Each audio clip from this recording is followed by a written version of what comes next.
Hey everybody, Jen here. Good evening. I've been away for a while. How have you all been? It's been a quiet weekend. Today was kind of busy, so I had a lot of work to catch up on, and it's just one of those weeks. So the topic for today, I said, is do mirrors have magical powers in feng shui? And the reason why I thought about that was because there was a question in our group, the feng shui homeowners group, that somebody asked they had mirrors in their bedroom. Well, okay, mirrors are mirrors, but in ancient China they didn't have mirrors. The kind of mirrors they used was like polished brass, polished metal, and that was their mirror. So they didn't have mirrors per se as we do today.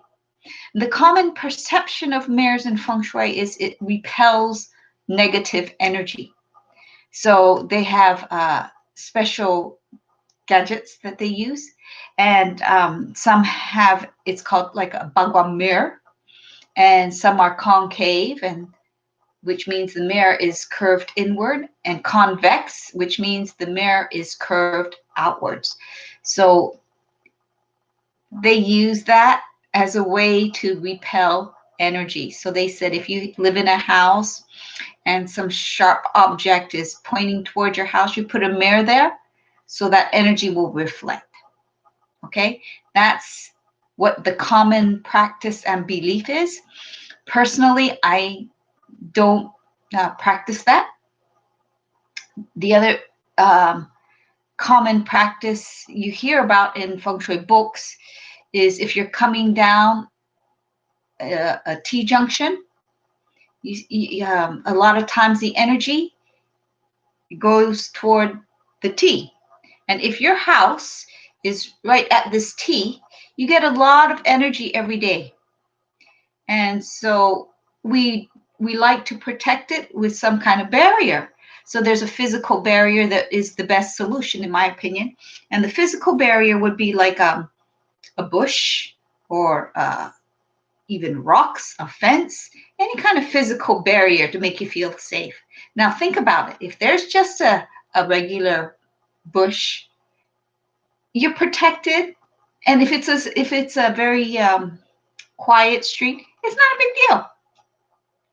If you live in a big city with lots of cars are coming down, you want to have a much stronger solid wall, a brick wall. Then nobody's going to come and, hit it. So they break way before so that they can turn. Yeah. So depending on the traffic volume, then you kind of decide what material is the best to protect it. Now, in such situations, I've seen people use mirrors. They put mirrors at the T junction, okay? And they think they're repelling this negative energy. But think about it. Think about it. If you put a mirror when somebody's driving and the light is flashing toward this mirror, that's really dangerous. I mean, that is super dangerous, because if the glare comes into driver's eyes, that's worse. So I don't think you're repelling negative energy. I think you're creating negative energy. So my suggestion is don't do that. Just don't do that. It is not a good idea from a common sense perspective. To put a mirror by the T junction is not a good idea, okay, on your house. You're just going to cause a traffic accident. And that's the last thing you want, right? You want to avoid negative energy. So just use nature to protect you. The best thing is if your house is set far away. And if it's not, you build a strong wall to protect you. So you're not going to be hurt. The cars will get hurt. So they're going to hurt themselves. Okay? So that's the way we do it. In a bedroom, it's very common in America where you have sliding doors or bifold doors that are clad in mirrors. And that was one of our questions. So if you have those kind of mirrors, what do? Well, if it's on the side of the bed, it's not going to bother you very much. you know. But if it does bother you, you cover it. Okay, there's a lot of ways to cover it. You can put a curtain in front of it.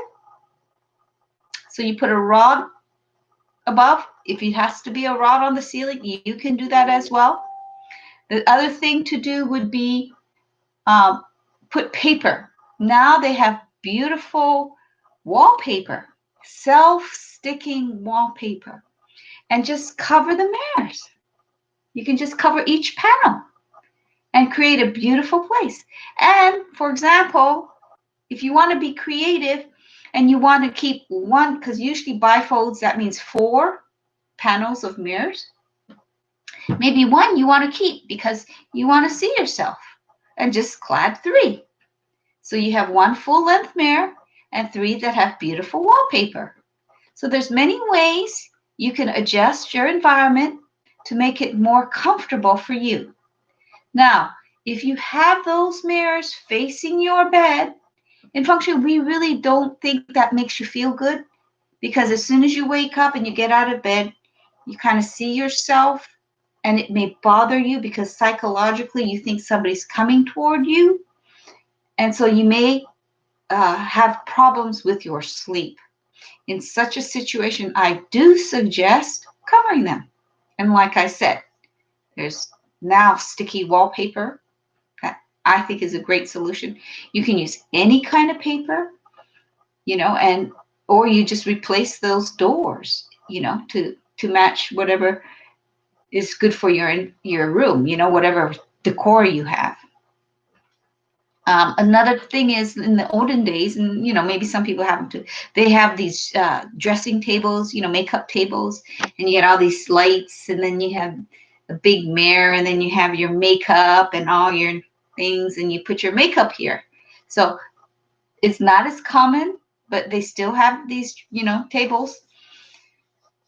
They have a large mirror, and maybe you can't move it. So in Asia, it's quite common to see they have some cloth over the mirrors, and it's actually sewed in the shape of the mirror. So you kind of lift it up when you use it, and when you're done, you kind of lift it down. And if you look at the old Japanese antiques too, the mirrors are covered. So it's like little doors to the mirror. So you have this mirror in here, and then they've got these 2 wood panels that cover it. So that's something you can think about. If it bothers you, think of something to cover, and then when you use it, you open it up. So the mirror is always exposed, so you don't see yourself when you're not using it, and you only see yourself when you use it. So I think that's really good. So in interior design, how do we use mirrors? And this is the same in feng shui. Well, first of all, they reflect light. So if you want more light in your room, it's good to have mirrors. In a bathroom, we like to use it from the countertop all the way to the ceiling. Why? Because it expands the space.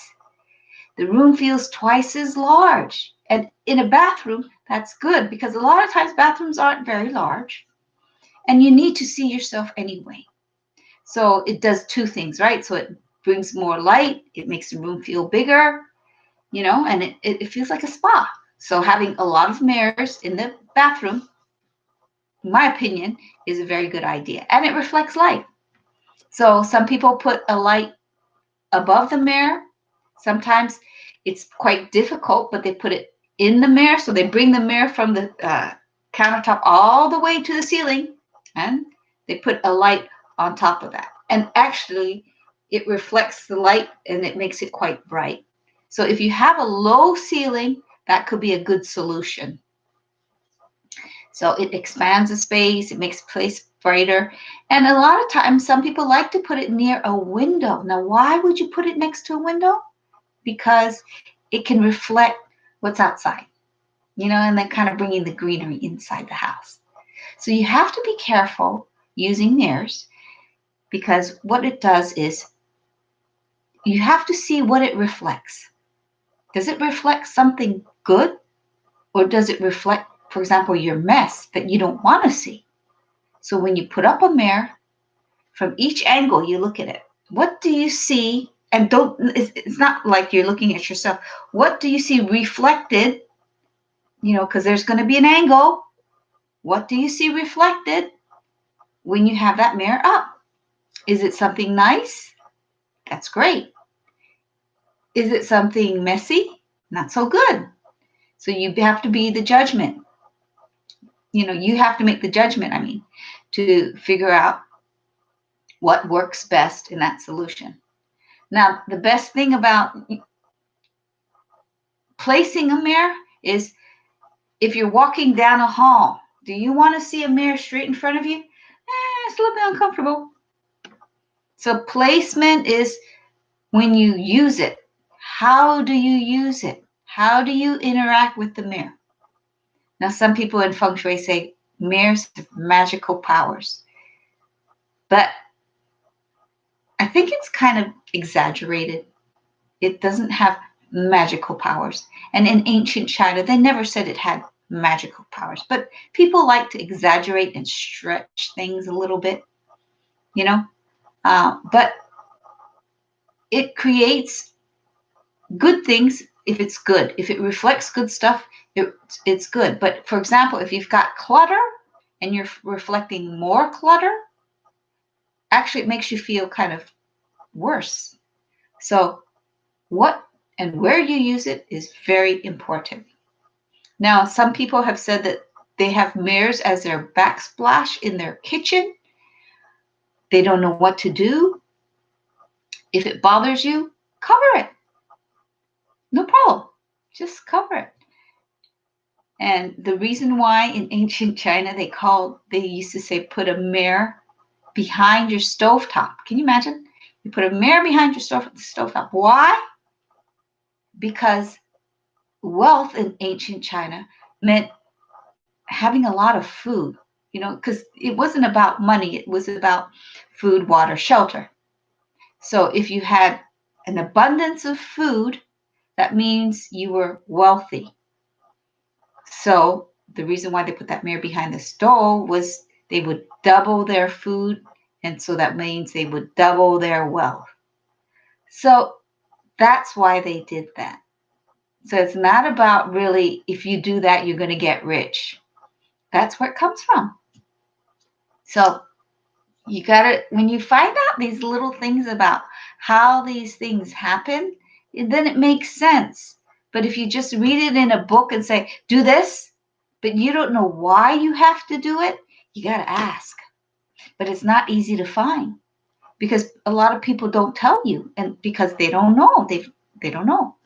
But, for most of us at Blue Mountain Feng Shui, we're very blessed to have Dr. Zhu, because Dr. Zhu is just, so knowledgeable. He knows this kind of stuff because he can read the old Chinese. Old Chinese is like reading Latin, okay? And well, some people say it's even harder than Latin, because Latin, even if you're, you can figure it out. Old Chinese is not only the characters are different, but the type of language they used and how they use it is completely different from modern Chinese. So just to decipher the old books, even if you have the book in your hand and you can read it, just to decipher it is extremely difficult. So we were very lucky that, Dr. Zhu is a scholar and he could do that. So he taught us many things that other places they don't teach you because they don't know. So that's the secret of the mirror. It does not carry magical powers, but it can be used to enhance a space, to make it feel good, but it also can cause confusion. So where you place it is extremely important. So think twice about it. And when you put it up, look at it from different angles, You put it up, see it from the front, see it from the side, see what it reflects, go to the other side, see what it reflects. And if it's all kind of pleasant, that's good. If it's not, maybe you move something on that side so it looks good. You can play with it. And that's a great part. The only thing is sometimes we like to have mirrors whole, they have a lot of modern mirrors now that they are kind of like 3D. But then if you look at it, you look kind of all chopped up 3D, and that it doesn't give you a whole image. So maybe you can think about that before you purchase it. But otherwise, enjoy your mirrors. And thanks for watching. So what is it? Yep. Thanks for watching. We'll see you again. If you have any questions, please post them in our group, Facebook group. What's it called? Feng Shui for New Homeowners. And I'm working on my book. Thank you for everybody for your contributions to my Indiegogo fundraiser. It's closed now, but I'm working on actually putting it together so it will be an actual book and an ebook. So hope you look forward to that. And I would like to get ready to put together some classes. And so if you're interested, please shoot me a message or an email, Jenny at 3frogsdesign.com. Thanks for watching. Good night.